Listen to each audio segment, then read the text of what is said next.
Hey guys, welcome to my greenhouse. You're here today with One Green Gal, and today we're going to be starting some cold weather crops.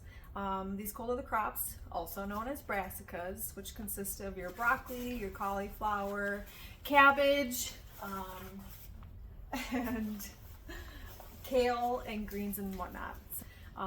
Cold weather crops are something you kind of want to get started anywhere from 4 to 6 weeks before your last frost. You don't want to get them too early, otherwise they kind of want to get a little bit stunted in those pots. It's kind of a funny thing. You don't want to start your stuff too early because it can actually be detrimental to your growth of your plants. So I kind of like to do about that 6-week period so I have enough time to get them germinated, which I keep them in their 6 cell trays for about a couple weeks since I first start them to when they're going to be up potted. Then I up pot them and they're going to hang out in the greenhouse for a little while, and then I want to get them outside into my cool weather garden, which is kind of shaded and helps through that summer heat season. I actually will kind of try and get them out before that last frost date, as long as we're not going to get too cold of temperatures. I want to say anywhere from that, when we get below 24 degrees at night, it can be kind of tough on the plant. So that way, if that does end up happening when I do plant outside before that last frost date, I'll put like on a frost blanket, and that really does help. So I can kind of get going earlier on my cold weather crops so that heat doesn't come and they don't want to bolt. And that's how you end up getting those really nice cauliflowers and broccolis. And then also, like I said, planting your gardens out throughout your homestead. Where that one garden is, I have shade, so it does help during the heat season, and so that has worked out really well for us. If nothing, you do like shade cloth and stuff like that. But so I'm kind of excited. We're into the new 2025 growing season, and we're already getting started up with our cold weather crops. So stick around and we'll go through and I'll show you kind of how I do it, what works for me, and we'll get growing. So when you are going to start to get ready to plant your seeds, there are kind of 3 main things that I like to get ready first. And that is, you need to have a nice clean bottom tray, a 10 by 20, okay? And then the next one that I like to use, because I do bottom water and it's way easier to lift it out than have to kind of hold your little cells and dump them out without them all spilling, is then I get another tray that has holes in it like this, okay? So that way when you do put your 6 cell trays in here, like so, and they're all in there, all you have to do is pick it out from underneath this bottom no hole tray and then just dump this one out with the water. And that's so much easier. So that's kind of a little trick that I've learned over the times. So I don't have to sit there with all my cells and drain all the water from underneath, and then you don't have nothing to worry about. So in here, I've mixed together some sphagnum peat moss. I also put about 10% worm castings in there, and I also added a perlite. The fertilizer I kind of like to use in my seed starting mix is just a regular organic natural fertilizer, nothing that's going to be too intense. This one is just actually a 3-4-4, so it's going to be able to be there when your plants kind of need it and before you're going to up pot, so it just gives them that extra little longevity. The other one I really like to use is the Dr. Earth, is actually my favorite. It's a little bit finer. So once I get this all into my little mixing bowl here, I'm going to go ahead and sprinkle my worm cast on top. Get you here with me. And I'm just going to mix this all up and get it ready so I can start filling my 6 cell trays. Taking one of my 6 cell trays, I really like using the Bootstrap Farmer because it's nice and more of a rigid but supple kind of material. I can use this over and over again, so I don't have to keep rebuying. It'll be different like when you want to start to sell your plants. You're going to need to get something a little cheaper, but these now I've had probably for 3 or 4 years, and they're still just as nice as the day I bought them. So I definitely do highly recommend some of your supplies that are going to last you season after season. So I'll get these all filled up and we'll get back at it. Okay, now that I have my 6 cell trays all filled with their appropriate stuff, I'm going to go into my organized seed area here. This is like the most awesomest thing that I decided to do because it keeps everything super organized and you know what seeds you have and what you don't. So yesterday I had already done all my broccoli and my cabbage and my cauliflower, and so now today I kind of forgot. I'm like, well, I gotta do all of my kale.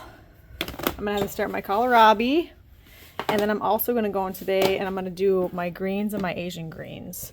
To kind of get those ready to go, because we really like to get those in large quantities so we can then add them to our dog food, which sounds funny, and also just throughout the whole summer we'll have nice greens that we can freeze dry and keep and have throughout. So here I have my 6L trays.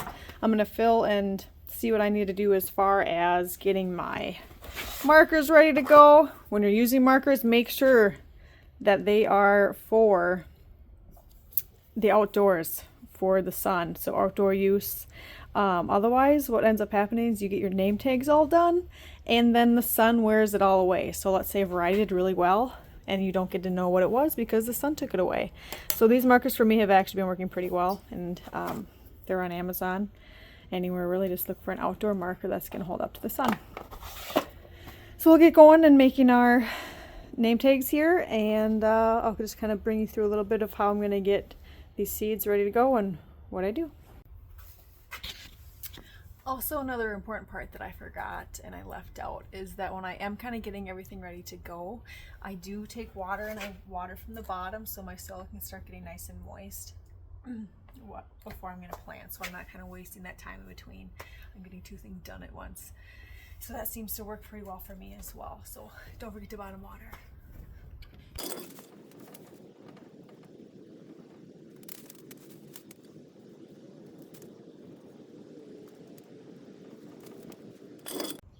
So just to kind of give you a close-up of what I'm doing, I'm just kind of barely going in almost like 1/8 of an inch here. And I'm just going to poke in a few holes in each cell.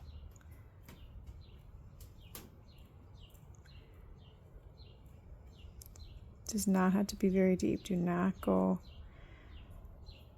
very deep. Okay. I'm going to take my seeds. Here we go. We're doing a nice little bok choy. Excited about this. Fantastic in stir fries. And I'm just going to drop a few seeds in each hole. Sorry, it's super hard to do through the camera here.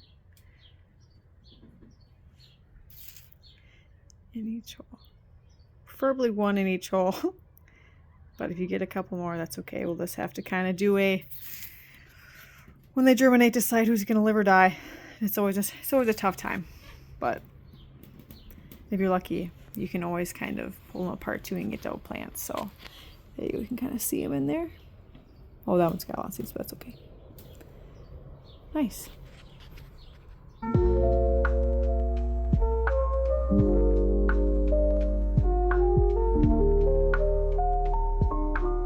So I have a few seeds here that I kind of want to share with you because I'm kind of excited about them. Kind of in our climate here in 4B, we do get kind of warm summers, and it is kind of a shorter growing season. Our springs seem to go fast because our winters seem kind of long. So I'm always trying to find things that have a pretty short maturing date, and that also kind of can withstand that summer heat, because I will be growing my greens all the way through the summer.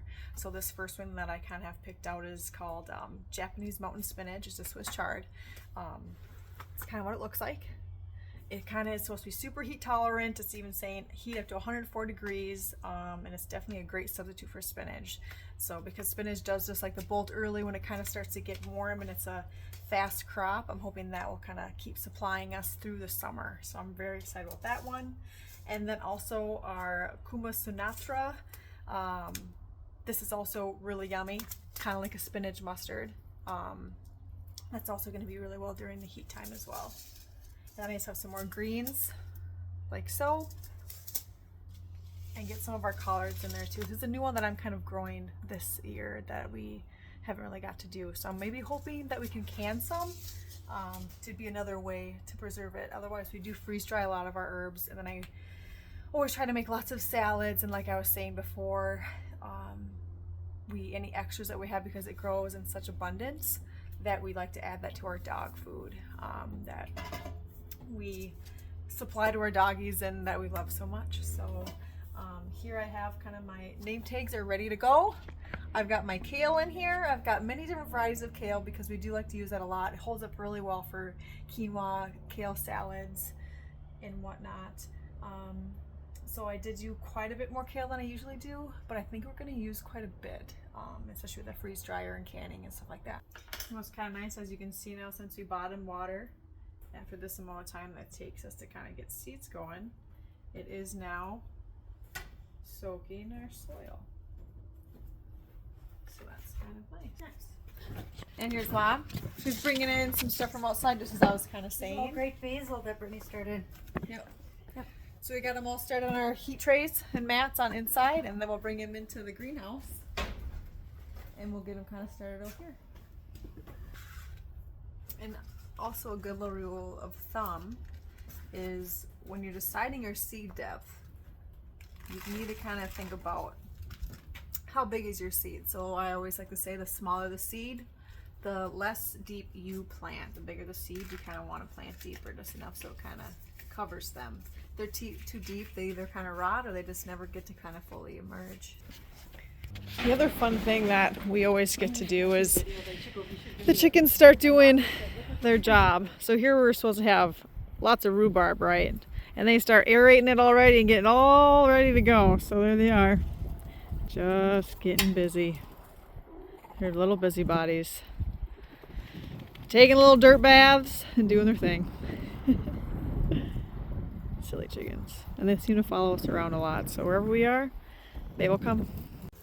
Okay, well now that I've got all my seeds nice and planted, they're all tagged up and ready to go. The next important thing that I like to do is I like to top it with a nice thin layer of vermiculite. Something that's very nice and fine. You don't want any of the big chunk stuff. I think it's like the lowest grade you can get. And then on top of that, I will put on cinnamon, and this is kind of an antifungal. It helps a lot with like when the algae starts to grow on top from too much moisture, and it kind of helps prevent that seed rot, especially too with that vermiculite. So we'll go on, and I'll just kind of sprinkle some of this on here as so. Doesn't have to be amazing like that, as I just spilled everywhere.